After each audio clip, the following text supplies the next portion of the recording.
如果从现今这样的发展来看待邓小平，为什么感觉习近平却好像对于邓小平这个这么重要的，或者对于整个中国经济的这种改变或者调整甚至有人说是不是会否定？这部分是不是请老师也可以帮我们来评解一下？好的，最近这个多维新闻这家总部设在北京的中共的外宣媒体接连推出了邓小平南巡30周年的系列文章，把江泽民当年否定、批判邓小平改革路线的行动完全曝光了。那么，为了批判江泽民当年错误立场，中共这个官媒甚至公开了邓小平当年的困境，这以前连中国人大部分都不知道的。那这样的做法说明了什么？它实际上表明江泽民已经在中共高层失势。那这里要讲一下多维新闻这个背景，它是中共国家安全部的背景。那么中共的国家安全部长期以来都是江泽民的亲信曾庆红的势力范围，现在是多维新闻这样一个由江派控制的以前控制的媒体出来为习近平批判江泽民，这就说明中共高层的风向已经迫使这种江派的官媒你必须要站队到习近平这边来背叛江泽民了。那么讲到江泽民他归顺邓小平以后他后来的路线基本上也就是邓小平路线。那么现在习近平在清算江泽民路线，是因为江泽民路线所造成的后果是很严重的。对，从中共的政治需要来考量，他又不能把账算到邓小平头上，因为那样会动摇中共的官方意识形态的根基，所以他就必须要把账算在江泽民头上。当然了，江泽民也毫不冤枉，因为他的路线之下，全面腐败和全面资产外逃都是事实。更重要的是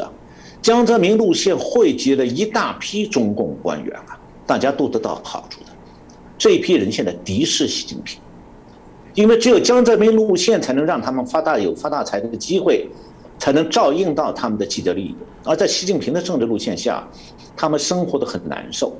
无时无刻都在盼着习近平完蛋。那么习近平路线到底在反对江泽民路线的哪些部分？1月20号，中共的官网刊登了中共的理论喉舌叫《求实》杂志，刊登了这个《求实》杂志评论员的一篇文章，标题叫做"坚持不懈地把全面从严治党向纵深推进"。那么其中明确地提到了习近平已经在中共内部有效打击了中共江泽民时代的路线的各方面。我下面介绍一下。这5个方面，这几句话是这样说的：刹住了一些多年未刹住的歪风邪气，解决了许多长期没有解决的顽瘴痼疾，清除了党、国家、军队内部存在的严重隐患，管党治党宽松软状况得到根本扭转。那这5句话在中共的官话里头十分含蓄的，台湾的观众朋友可能听不大懂它什么意思，我就稍微解释一下。这5句话就是习近平上任以后，在反腐败的旗号下做的主要的5件事。那第一件，刹住了一些多年未刹住的歪风邪气，主要是指中共上下全党腐败，上到江泽民、曾庆红家族，下到底层官员，几乎无官不贪，没钱不办事，办事必收钱。那么习近平上任之后呢，是初步遏制了一下。那么第2件，就刚才提到那个官媒讲的话，叫做解决了许多长期没有解决的顽瘴痼疾。这指的就是贪官捞钱以后，把资产转移国外，买外国护照绿卡，办亲属移民，然后准备从中共这艘破船上跳船，而且是屡禁不止，以至于数万亿美金的资产已经陆续流入外国了。那第3件呢，还要加2句话解释一下，就是中共的很多官员发了财以后，就把中国是当作个捞钱的聚宝盆，把外国呢作为贪污之后的永久藏身之地。这就是官媒讲的所谓顽瘴痼疾。这里面还要讲一下的，这个顽瘴痼疾还包括这个中共这个官员们终日啊在酒宴里喝得昏昏沉沉，那也这个天天在卖生女的床上打滚。那么第4件呢，就是消除了国家军队内部存在的严重隐患。这指的是中共中层和高层官员抱团互保，甚至威胁习近平。那么现在这样的团伙呢，大部分都遭到打击了。那最后一件就是管党治党宽松软状况得到根本扭转。这是说过去中低层官员上面保护伞在保护，所以敢为所欲为。那么在地方上就自成体系，危害地方。那现在习近平就逼着官员们不许怠政懒政，虽然收效有限，但是至少基层官员不敢这个继续为非作歹了，只好有所收敛。那么在江泽民和胡锦涛时代，上面讲的这些现象已经连续20年维持不变了。那中共的宗旨，就江泽民有一句话叫做闷声发大财，这实际上从本质上讲，就是允许用腐败来维持政局表面稳定。这个其实就是邓小平的所谓改革路线的扩展，让共产党官员通过改革发财，这样中国的经济活动呢就会围绕着官员们发财的途径来运转。表面上是轰轰烈烈，实际上祸害深远。那中共现在之所以会陷入房地产泡沫的困境，就是因为土木工程是中共官员们发财的重要途径。那么其中一个最大的祸害是呢，中共官员们捞钱之后缺乏安全感，因为那些钱就是违法罪证所以必须转移境外。我在去年我们这个节目，去年12月22号我们这个节目当中讲过中共外汇的一女二嫁。那么中共从90年代我们给它算一笔大账，到现在90年代到现在，中共一共吸收了3万多亿美金的外商投资，那么通过外贸顺差又积累了1万多亿美金的外汇，还借了2万多亿美金的外债，那加在一起6万多亿美金的，就6兆美金的外汇了。但是它现在外汇储备是多少呢？一半，只有3兆左右。也就是说，他收到了6兆的外汇，手头只剩下3兆。那这3兆哪儿去了？这3兆就是贪官们从中共那里转移走的钱财。那习近平上台以后，从2014年到2015年，是中共贪官财产外逃的高峰，最高峰的10月份，一个月会跑掉几千亿美金。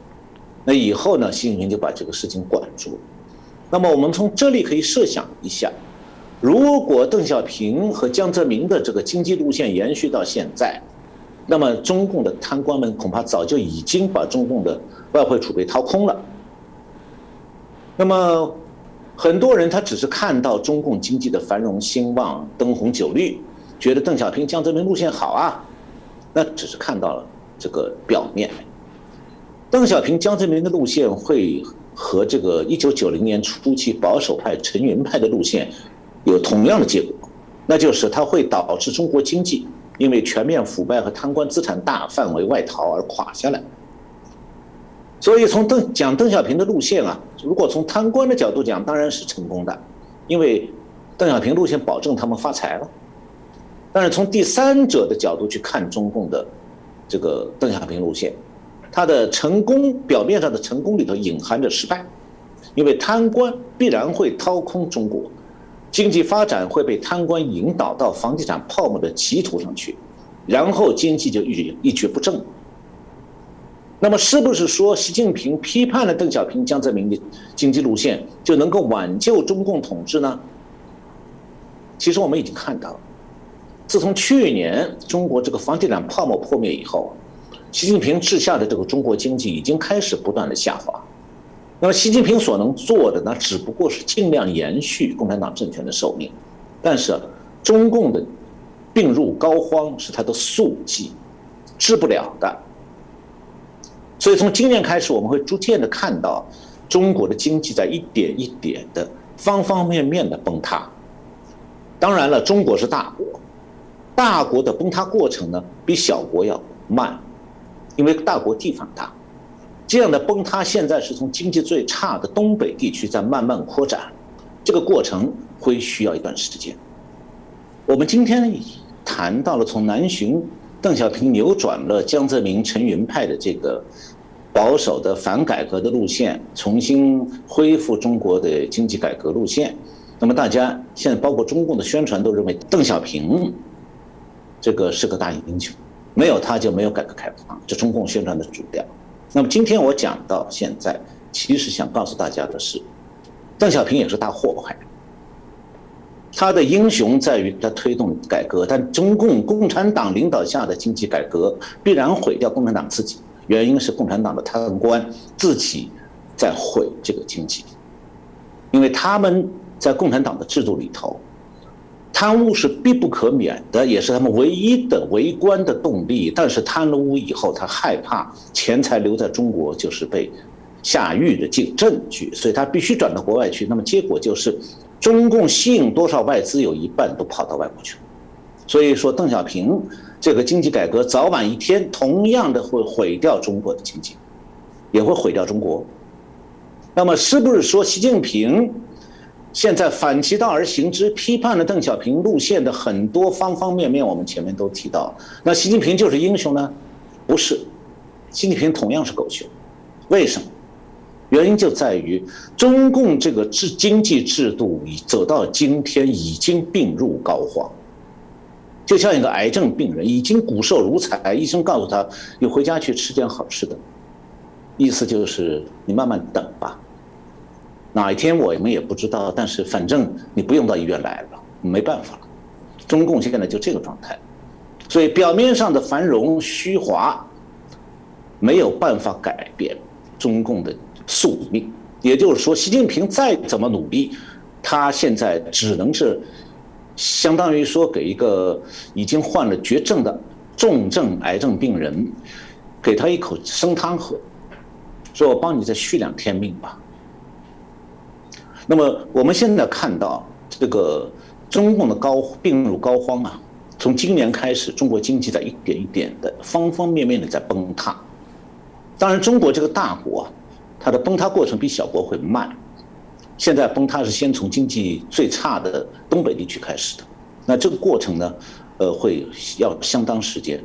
那习近平是属于什么性质呢？就他拼命的想挽救一条沉船，最后随船一起而沉。这个船要沉掉，习近平也是沉船上的陪葬，就是他不是英雄，他是个悲剧人物，就像一个这个要亡命的政权，他的最后的守墓人，他可以守在那里，一直守到自己趴下来，但是这个政权要亡，这是一个必然的历史趋势。我们看到中共政权改革，它摆脱不了垮下来的命运，